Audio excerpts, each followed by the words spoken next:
Hi friends, welcome to Sana's home cooking. இன்றைக்கி நாம் ரொம்பவே ஹெல்த்தியான ஒரு லட்டு ரெசிபி தான் பார்க்க போகிறோம். என்னன்னு பார்த்தீங்கன்னா, பேரிச்சம்பழம் அப்புறம் ட்ரை ஃப்ரூட்ஸ் வச்சு செய்யக்கூடியது. இது ஈஸியாக 5 நிமிஷத்தில் செஞ்சிடலாம்.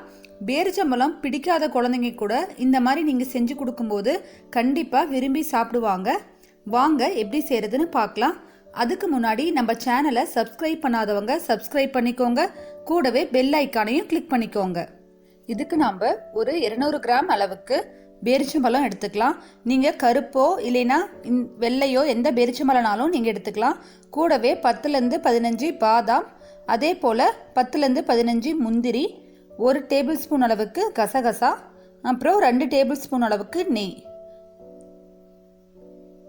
இப்போது நாம் முந்திரி அப்புறம் பாதாமையும் இந்த மாதிரி பொடி பொடியாக நறுக்கிக்கலாம். அப்போ தான் லட்டு பிடிக்க ஈஸியாக இருக்கும். நீங்கள் நறுக்கியோ இல்லை மிக்சியில் போட்டு சும்மா லைட்டாக ஒரு சுற்றி பொடி பண்ணியோ எடுத்துக்கோங்க.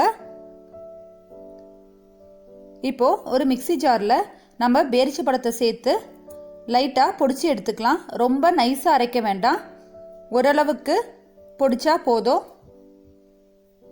பாருங்கள், இந்த அளவுக்கு பொடி பண்ணி எடுத்துக்கோங்க. ஸ்டவ் ஆன் பண்ணிக்கலாம். இப்போது கடாய் வச்சுட்டு அதில் கசகசாவை சேர்த்து வறுத்து எடுத்துக்கலாம். இது வறுக்க நெய்யோ எண்ணெயோ சேர்க்க தேவையில்லை, வெறும் கடாயிலேயே வறுத்து எடுத்துக்கோங்க. இப்போ இதை தனியாக எடுத்து வச்சுக்கலாம். அதே பேனில் நெய் சேர்த்துக்கலாம்.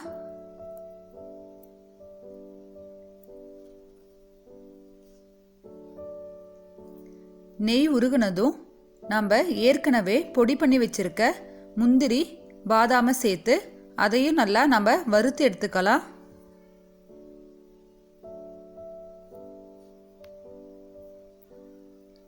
மீடியம் ஃப்ளேமில் வச்சுட்டு வருங்க.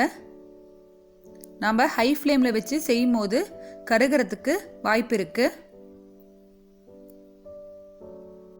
இதில் நம்ம ஏற்கனவே பொடி பண்ணி வச்சிருக்க பேரிச்சியை சேர்த்து அதையும் நல்லா கலந்து விட்டுக்கோங்க. இந்த லட்டுக்கு நம்ம எக்ஸ்ட்ரா சுகரோ வெல்லமோ எதுவுமே சேர்க்க போகிறதில்ல.